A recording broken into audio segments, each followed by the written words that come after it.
Hey everybody, it's your boy Nate, and you're watching the Legacy Sports channel. Hope you guys are having a great week wherever you are watching this video. Before we get started, I just wanted to bring your attention to one thing. The vast majority of you guys aren't subscribed to the channel. So before we begin, please hit the subscribe button to stay tuned for future videos, and also hit the like button for the algorithm. And leave a comment on what you think about the video and how I can better improve and give you guys better content going forward. Let's get started. He's the face of a generation, a four-time NBA champion, a billionaire athlete. But what if I told you LeBron James isn't just rewriting the record books on the court, he's quietly been dominating the front office too. While GMs sit in war rooms with data scientists and scouting reports, LeBron's been playing chess across franchises, free agencies, and finals matchups. And last night, we might have witnessed his greatest move yet. Welcome to the Legacy Sports channel. This is the story of how LeBron James became the best GM in the NBA. LeBron James never waited around. If the team wasn't good enough, he didn't just complain, he got to work. In Miami, he helped orchestrate the first super team of the modern era. Back in Cleveland, he recruited the right pieces, Kevin Love, J.R. Smith, and Iman Shumpert, to bring a title to a city that had waited 52 years. And in LA, he brought in Anthony Davis, made the Lakers relevant again, and snatched a ring in 2020. But this next chapter, this is different. This one is on an entirely different level. Let's talk Luka.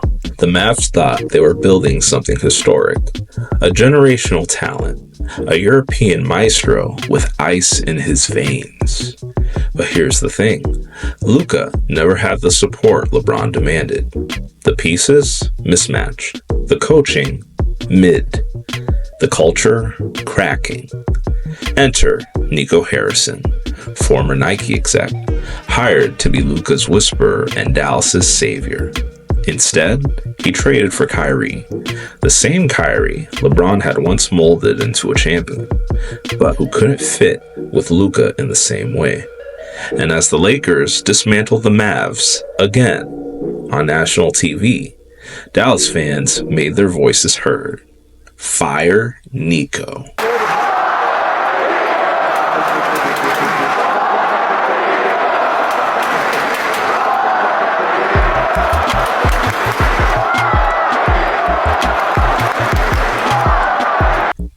And Mark Cuban? The billionaire showman who once bet it all on Dirk and believed he'd found lightning twice with Luka, sat there, shaking his head down in disgrace. Here's the twist. Kyrie didn't end up in LA, but that wasn't a failure, because LeBron doesn't just operate through signings. He operates through influence. It was LeBron who elevated Kyrie's stock after the 2016 NBA Finals. LeBron who kept AD healthy enough to survive another playoff push. LeBron who behind the scenes is rumored to be consulting on roster moves, rotations, and off-season targets. He's not in the front office officially, but don't let that fool you. He's got clutch sports, he's got the ear of ownership, and more importantly, he's got history on his side. Now, we all love, if you know Nico, you got love for him, okay? I've known Nico for years. I have never, ever heard him say something that idiotic. Ever. We really looked good for 2.5 quarters. You didn't even say a game. 2.5 quarters? You can't do that. But they did it because that's what's going on in Dallas right now. And oh, by the way, your owner was Mark Cuban, who was a bit wild, to say the least. But one thing we never associated with him was stupidity. This is a first. Congratulations. I'll tell you what has to happen. Dallas believed they could copy the blueprint. Bring in a second star, surround Luka with spacing, build a super team light, But what they didn't realize is that LeBron James makes stars fit well together. He makes an uneven mix of egos cohesive. The Luka-Kyrie pairing, it's talented, yes, but it's friction, not flow. And now the Mavs front office is realizing they traded picks, players, and promise for vibe that never vibed.